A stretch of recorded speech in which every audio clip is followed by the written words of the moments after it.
আমার কাটা। Hello everyone. মাছ মাংস খেতে খেতে কেন জানি মুখের স্বাদটাই মাঝে মাঝে নষ্ট হয়ে যায়। তাই আজ আবদার এসেছে মাছ মাংস ছাড়া অন্যরকম ভালো কিছু খাবো। অনেক খুঁজে খুঁজে মাথায় বের করে একটা অন্যরকম কিছু বের করেছি, আর সেটা এখন শেয়ার করছি। ছোলার ডাল আর মুগ ডালের বড়া এবং সেই বড়ারই রসা, মিক্সড সবজি, বেগুন ভাজা। দারুণ হবে না? এটা আমার কিন্তু অনেক প্রিয় একটা খাবার, আর আমার মা এটা রান্না করলে সেটা যেন চেটেপুটে আমরা খেতাম। তাই এখন খুব মিস করছি সেটা। আর আমার মায়েরও যদি নিরামিষ থাকে, সে নিরামিষ দিনে এমন কিছু কিছু এক্সট্রা অর্ডিনারি আইটেম রান্না করে যেটা সচরাচর দেখা যায় না এবং খেতে অনেক বেশি মজা। গতকাল রাতে আমি ছোলার ডাল আর অল্প কিছু মুগ ডাল মিক্সড করে ভিজিয়ে রেখেছিলাম। সকালে উঠে দেখি অনেকটা ফুলে ভিজে গেছে। আর যথারীতি আমি সকালবেলায় উঠেই আগে সবজিগুলো কেটে নিয়েছি। মিষ্টি কুমড়া, পেঁপে, আলু, টমেটো। আজ রান্নাতে ভেবেছি কোনো পেঁয়াজও ইউজ করব না। সো যথারীতি পাঁচফোড়ন দিয়ে তেলে একটু আদা পেস্ট তেলে ভেজে নিয়ে সবজিগুলো দিয়ে একটু বেশি সময় ভেজে একটু কালি জিরাও দিয়েছি। কালি জিরাও তেলে ফোড়ন দিলে টেস্টটা অনেক বেশি হয়। আদা পেস্ট দেওয়া অবস্থায় ভেজে নিয়ে অল্প অল্প জল দিয়ে সবজিটা অল্প সিদ্ধ, একটু কম সিদ্ধ করব। আর একটু জিরা পেস্ট ছিল সেটাও দিয়েছি, একটু ধনে গুঁড়া দিয়েছি। শেষে একটু গরম মশলা দিয়ে একটু গরম মশলা দিয়েই নামিয়ে নিয়েছি। আর অন্য পাশে বেগুন ভাজি করতে দিয়েছি। আর তারপর আমি সেই অবস্থায় ডালটা বেটে নিচ্ছি।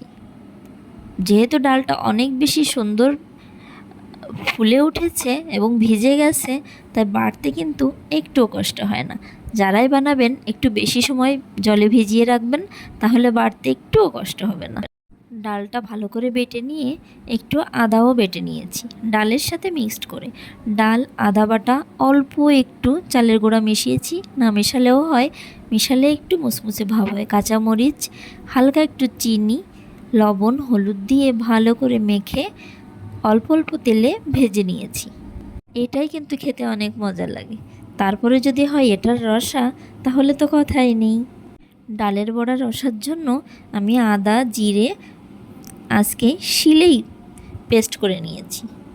আজ আর এটা রসা বানাবো সরিষার তেলে জিরা, শুকনো মরিচ, তেজপাতা, গরম মশলা দিয়ে একটু আলু দিয়ে ভেজে নিয়ে তারপর আদা, জিরা বাটা, ধনিয়া গুঁড়া দিয়ে ভালো করে কষিয়ে নিয়ে টমেটো দিয়ে আরও একটু সময় রান্না করে অল্প অল্প করে জল দিয়েছি, গরম জল দিয়েছি। আর আজকে একটু দুধও দিয়েছি। অন্য পাশে ভালো করে কষাচ্ছি, আর তার অন্য পাশে বড়াগুলো আস্তে আস্তে ভেজে নিচ্ছি। ঝোলটা একটু রান্না হয়ে আসলে বড়াগুলো দিয়ে দেবো। বড়াটাও কিন্তু একটু রান্না করে নিতে হবে, তাহলে ঝোলটা বড়ার ভিতরে অনেক ভালোভাবে ঢুকবে। বড়া দিয়ে একটু গরম মশলা দিয়ে ভালো করে আরেকটু রান্না করে শেষে একটু কাঁচামরিচ ছড়িয়ে দিয়েই নামিয়ে নিয়েছি ডালের বড়ার রসা।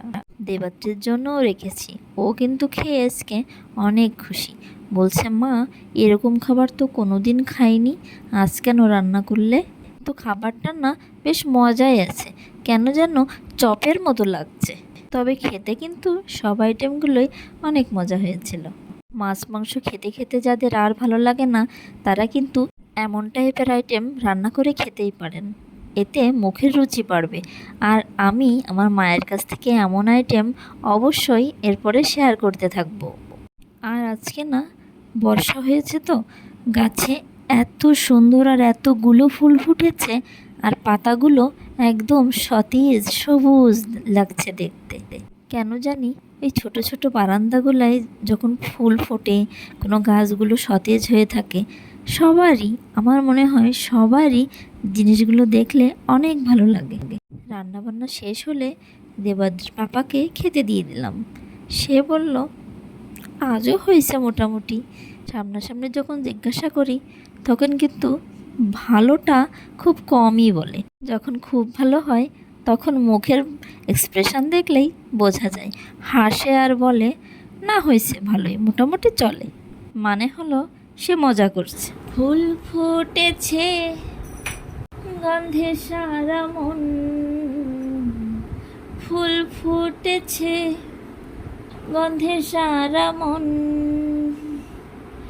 তুমি আমার কত যে আপন, দেখা না দিলে বন্ধু কথা কইও না, দেখা না দিলে বন্ধু কথা কইও।